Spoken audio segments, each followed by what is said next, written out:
Oh my God, is that Kiko? Still the same. Hairstyle, everything. Man, we gotta work on your hairstyle now. Right, yeah.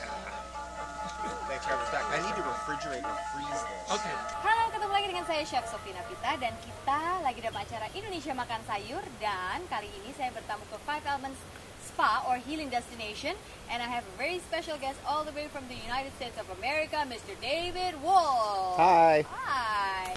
So David Wolfe, saya udah sering banyak nonton YouTube-nya beliau. I've seen his talks and how energetic he is, and now he's in front of me, and I just found out that it's your 4th time here in Indonesia. That's right, in Bali. How do you love Bali? I love Bali, and I always want to come back.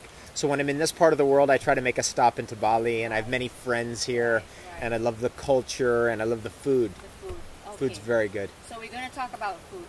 Food has always been, I think, everybody's issue. I mean, everybody has an issue with food, right? Like a relationship, an affair. And some people probably don't really stop to think before they put food in their mouths. And here we are, we're going to talk about longevity, atau dalam bahasa Indonesianya, it's called panjang umur, ya. Umur memang di tangan Tuhan, tapi usia berapapun yang dikasih Tuhan, that's how we choose to spend it, right? So, okay. Longevity. You are here to talk about longevity and the 4 superfoods. Is that true? Well, at least 4 superfoods. At least 4. Yeah, at least right. 4. Can you give us... Well, we're going to get into coconut. We're going to get a little bit into noni. Kelapa. It's called kelapa. Okay. And then chocolate and cacao. Cacao, right. Yeah. And then I might tap into a little bit on honey and bee pollen and royal jelly and things that come from the beehive. Okay. And I think that needs a little bit more focus, especially in Bali, because I don't see really good honey is very prevalent here. So I want to kind of bring that in the culture a little bit more. Okay. And then I'll probably get into maybe a little bit on some fun things like goji berries and medicinal mushrooms and things like that. And we'll talk about raw foods, and we're also going to talk a lot about the color pigments in food, the things that give it the different colors, and how important it is to eat with the different colors of the rainbow. Yeah. That's what I've always heard people say. Eat like a rainbow. Eat your rainbow. Have you eaten your rainbow today? That's what I do with my salads when I do at home. You know, like I have like some leches, some beetroot, some carrots, some tomatoes. It has to be colorful. Yes. Because my teacher before, Sherry Soria, always says we eat with our eyes. But evidently it has an effect, yeah? Yes, yeah. Well, each color is like a clue to all the phytochemicals that are there. And it's an easy way to kind of identify the various different properties. For example, like the yellows are very anti-inflammatory. The purples are longevity. And the greens are great neutralizers, and they're good for your lungs. So each set of colors offers different clues, and that's what we're going to get into tonight. Hang on, some people who are not really into vegetables might be thinking, what's purple, David? Like sweet potato or some sweet potatoes are purple. Chocolate is purple in its original colors. Like some of the Balinese chocolate is actually not fermented as much, so you see that it still has its purple colors in it. Grapes are purple. Many different types of berries are purple. And so you just kind of look for that color. It's out there. Yeah. So you find it. Okay, so now a lot of people that watch this show, they're like, oh, this show is for vegetarians. It's not for me. I still want to eat my fish, or I still want to eat my chicken. I still want to eat my parts of the animal protein.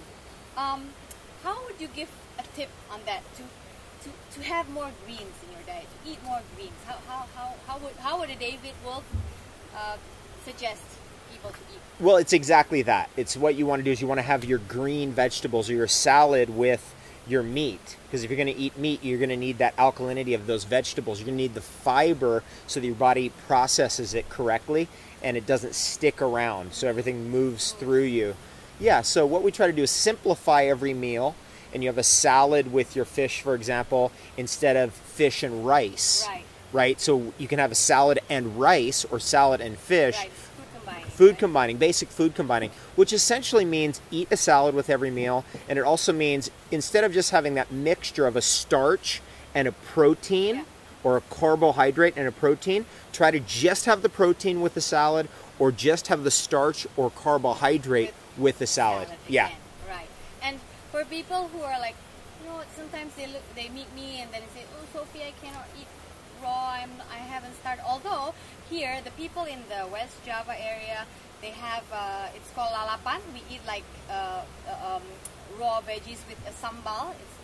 Sambal is Indonesian chili. Okay. That you know. I've had some Indonesian chili. Yes. It's really hot. Yeah. Or like the people in Java, Central Java, they have this thing called terancam. That's also all raw veggies. Okay. Jowo, I think it's terancam.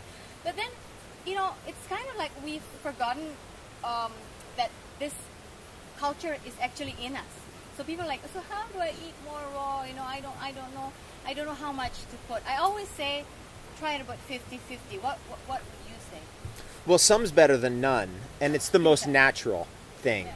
So we just try to get back to the most natural thing, which is eating the fresh food that you grow, eating fresh food that you buy, like fresh fruits, and the cornucopia of amazing fruits that is here, and the pharmacopoeia of amazing herbs that are here. Try them out raw, right? Jackfruit, raw. Try durian. I mean, you know, how would you eat that? Mangosteen, right? These are amazing things. So you have to actually have some raw food in your diet, and it happens pretty much automatically when you live in this part of the world because you're going to have the mangosteen, you're going to have the durian, you'll have some tropical fruits, and we're just trying to expand that a little bit more. Let's have a salad. Let's try that out and add that into our diet. Let's take everything, we'll throw it into a blender and make it into a smoothie, green smoothie or something like that, or a chocolate smoothie. You can actually get great raw chocolate products here in Indonesia, so that's another amazing thing, is just have that mixed into your drinks and really have some fun. With coconut water, you have coconuts here. Yes, we do. Oh my God. Right, so coconut is an amazing superfood, and it's an incredible delivery system. If I have coconut water, then I can blend all kinds of incredible things into it. Instead of water, yeah? Yeah, instead of water, because it's pure. I know if I get water, I've got to go through a lot of things to make sure it's clean. Yeah, but if I have coconut water, I know straight away. Nature prepared it. Okay. Yeah. I think I have one more question before David has to prepare himself for the talk show tonight, which is the balance of fruits and veggies. Like, okay. Some people have issues like you can have too much fruit. You know, they like have candida problem, or they're probably cancer patients. What do you have to say about this? How many percent fruits and how many percent greens do you think is fair? It's hard to say exactly for each person because we have a different tolerance for green foods and vegetables and root vegetables as compared to fruits. Some people can tolerate fruits better. If somebody's very ill, they shouldn't have a lot of fruits because most illnesses, especially age-related, has to do with sugar disorders, diabetes, cancer, candida, those kinds of things. So what you want to do is you want to find out where you are and then eat accordingly, right? If you find that you can eat fruits and you feel great. You still have to have your vegetables, but that balance might swing all the way over to vegetables like green vegetables and root vegetables if your protocols for healing include that, you know, are necessitating that condition. So, eat moderately, eat according to your gut, Well, you know, part of raw food is eating instinctively. You got to see. That's another thing. We got to eat with our instincts, and we don't ever get told that anymore. It's right. We get these diet books that say do this, do that. Do this. You know, this much fruit's okay, this much fruit's bad. 200 grams of this and 100 grams and a sprinkle of this. Right. And the only way you can actually really know is yes, the books are good. Yes, the information is good. Yes, it's good to get the research, and yes, it's good to check in on your intuition. Very important thing is to just know what your intuition's telling you and feel it and listen to your body. Right. Yeah. Okay. All right. So, I think I'm going to end my talk with David Wolfe here because I am so dying to go into the other room right now to listen to his talk there about longevity. I promise I'm going to give you like snapshots of it, okay, so you can see. And for more information about this, you can actually go to www.fiveelements.org because they are the ones hosting this event. That is right. Thank you very much, Five Elements. Thank you very much, David. Thank you, Sophie. Pleasure to meet you.